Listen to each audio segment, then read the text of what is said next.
The more things change, the more they stay the same. I'm Jeff Stein with today's Iowa Politics Report. As we get used to saying this is now 2024, think back a full decade to 2014.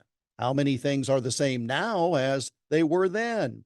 We did not have this thing called working remotely because very few of us had heard of that new thing called Zoom, nor had the China virus that led us to all need to learn how to work remotely been invented. Well, at least to our knowledge, it had not been invented a decade ago. 10 years ago, what sort of TV did you have? Or phone? And watching TV then meant watching whatever TV channels would offer us, not setting them all aside in favor of something called a streaming service. But despite all those new options, a seemingly infinite number of things to take our attention away from something we were used to doing, one thing that has not changed is the amount of time we Americans spend consuming audio content. The very first Edison Share of Ear survey in 2014 showed that the U.S. population aged 13 and older spent 4 hours and 17 minutes a day listening to audio. Could be radio, could be a podcast, could be music. 4 hours and 17 minutes each and every day on average. That was 10 years ago.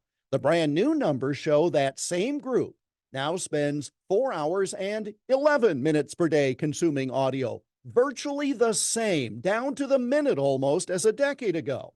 And in looking at the 10-year trend, it's been give or take about a quarter hour, meaning that of all the things in our world that have changed over the last 10 years, the one thing that has been remarkably stable is the amount of time we spend listening to audio.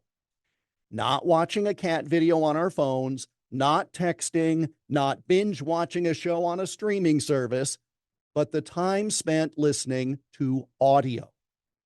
About 75 years ago, when television first came out, experts said it would be the death of radio. Then came cable TV, and again, the end of radio was forecast.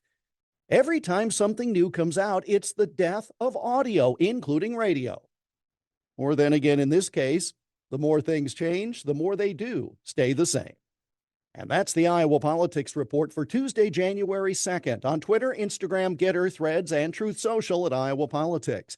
I'm Jeff Stein on News Talk 1540, KXEL.